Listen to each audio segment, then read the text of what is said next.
Joe was one of those kids who dropped into school. His friends, after we lost Joe, put on YouTube videos of his skateboarding. He was a skateboarder in the good weather and a snowboarder in the winter time. And he went to work at age 14, washing dishes, and worked himself up. He was a line cook by the time he was 16, so he always had a job. After we lost Joe, they had the wonderful, enormous celebration in Prescott, but people in Cedar City, Utah, wanted something that they could participate in, so we had a great benefit. Had a cousin and that put on, she worked herself to a frazzle over a benefit. We had firefighters from Las Vegas to Salt Lake City, all over southern Utah. It was truly an amazing tribute. And one of the things I'd really like everyone, as Joe's family, we have come to understand the fellowship, the brotherhood of firefighters. There is no greater brotherhood than firefighters. And we'd been down to Prescott just a month before to tend the kids while they celebrated their 11th wedding anniversary.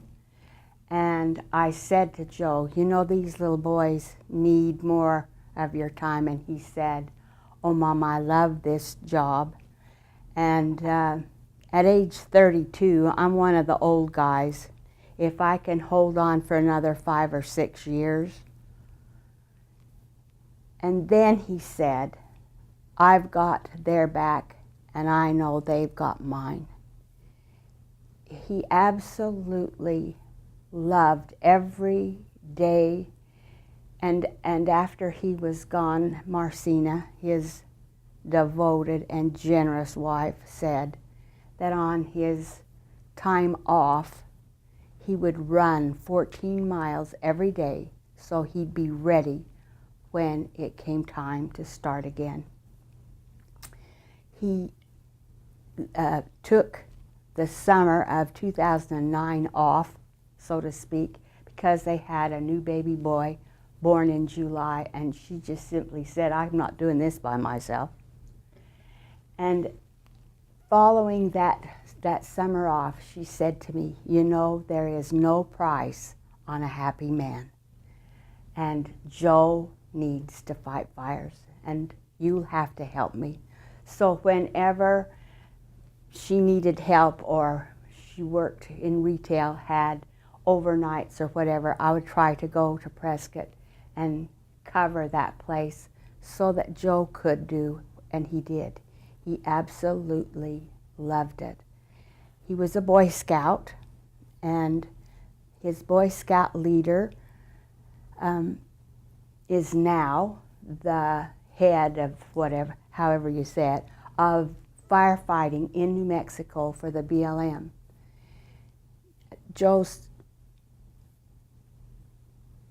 I think Joe used Dave Bott for a role model, and his son Daniel and Joe got into lots of trouble together. But that kind of character, that respect for others, that protection of others, never being a bully, and more than that, not allowing other kids to bully other kids. That was one of the things that came out in the memorial that Joe had brought to their attention on occasion, that they weren't being fair to others. That protection of each other, and most importantly, that your word is your bond. If you say you're going to do whatever, you follow through. One of my real heartbreaks is that all but one of the guys he worked with is gone. all those stories are gone. And his saw partner was Scott Norris. And I've learned so many things, about Joe from Scott's parents. The last, I was going to be so brave.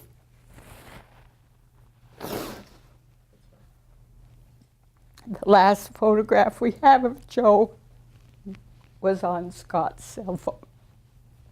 And from those collective parents, we've learned that you'd think with a name like Joe, you wouldn't need a nickname.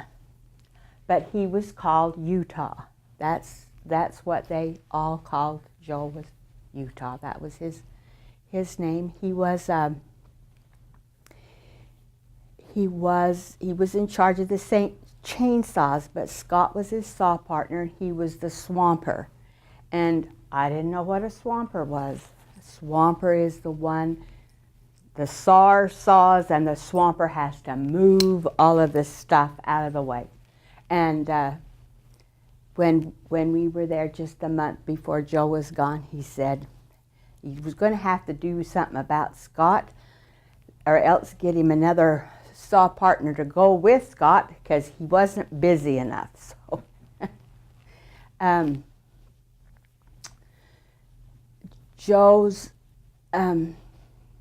Joe and Marcina found each other when they were 16, and it was just one of those, neither one of them looked at anybody else, and it was my honor to be able to perform their wedding ceremony. And I've always said that Joe and I must have done something right in the last life to deserve Marcina in this one.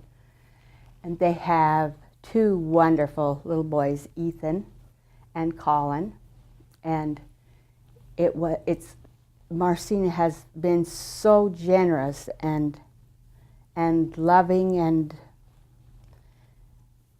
I can't describe how grateful I am that I have such a wonderful relationship with Marcina. And of course those boys, Ethan, who's now 8, when he talks about his dad, he just is still just lost. He said, my dad was my buddy. And cute Colin, he was just about to turn 4 when he lost his dad. And so we're grateful that Joe had a couple of months off where he was the house mom and got to spend, Ethan was in school, got to spend that time with Colin. But Colin now, you know, at age 5, if my dad was here, he'd let us have a dog. Those kinds of things. Joe was devoted to his family, and especially to those little boys. Patience, patience, patience. He was a drummer. When kids start 7th grade, that's a hard time for boys, a really hard time, and he thought he wanted a drum set, and we nearly had to move out of the neighborhood a time or two in the middle of the night. But he became a very good drummer and played in several different bands. He even gave up drumming, gave up for the fire. You can't do it all. And the fighting fires and his brothers, they were not his co-workers, they were his brothers. And he loved them. He loved what he was doing, and one of the things that he enjoyed the most was on the off season, or when there wasn't fire, was especially around Prescott. And you know about Prescott. Lots of bushes, rocks, terrible. Of course, his mother worried about snakes, and he laughed and he said, "Oh, Mom, it's not the snakes you worry about, it's the rocks. Because there's just rocks, and you step wrong and you've wrecked an ankle. But helping people move their wood pile away from the side of their house, getting acquainted with the people. He enjoyed he enjoyed that. And I can see his face now. He said we'd been on the fire 48 hours. It was up someplace in California, and we were being switched out.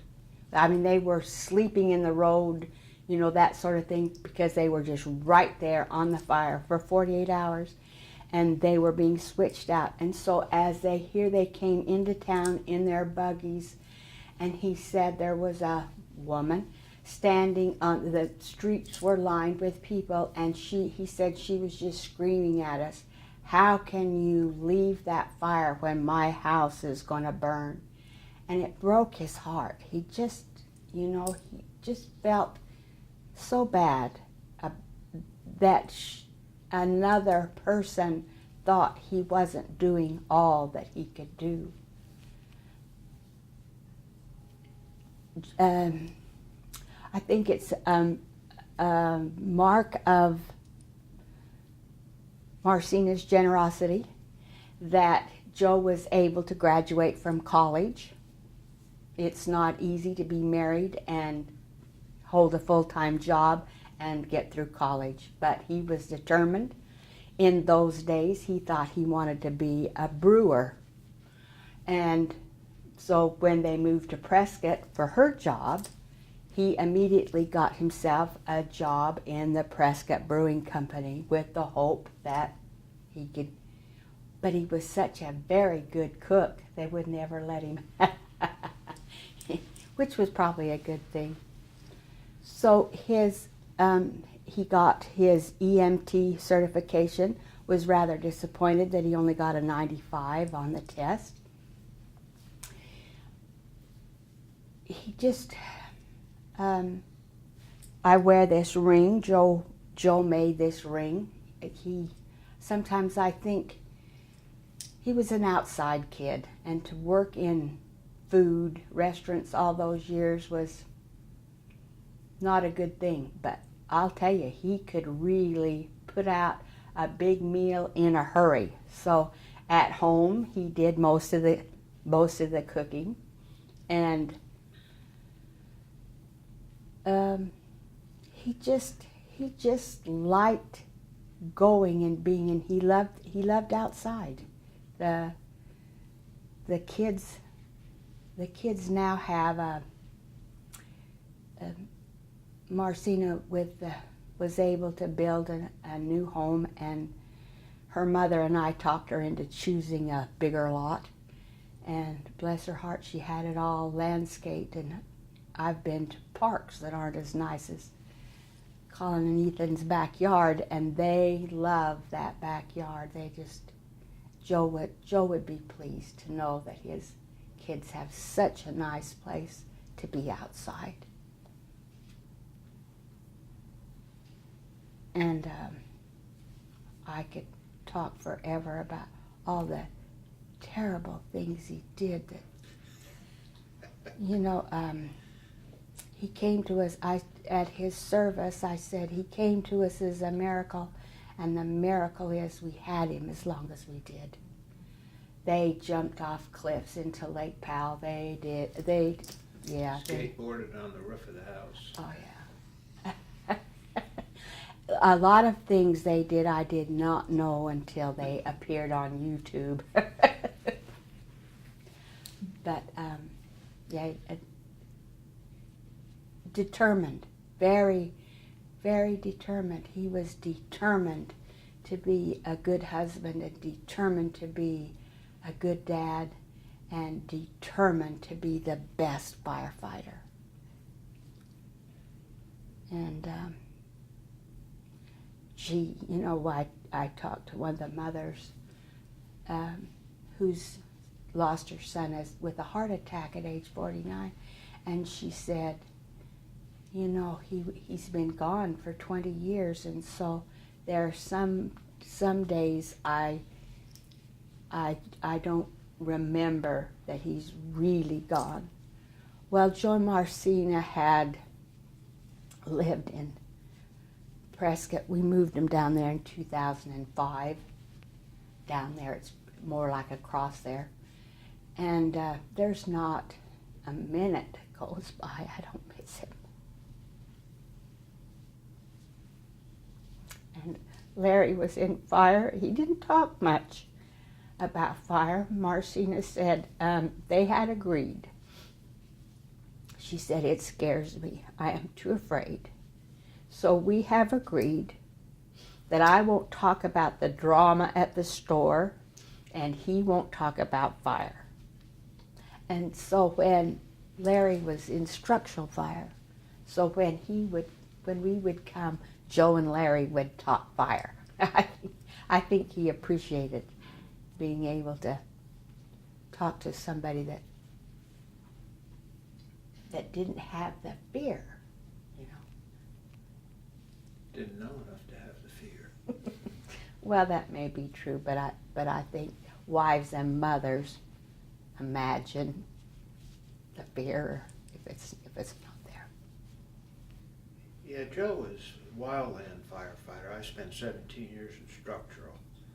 Everything from backstep probationary in the New York metropolitan area to fire chief in South Carolina. So it was kind of a different topics, and it was interesting to learn more about what they did without the benefit of the equipment or resources, water and the light that we had. They don't have hydrants on fire or on mountains. But it was quite interesting. I learned a lot.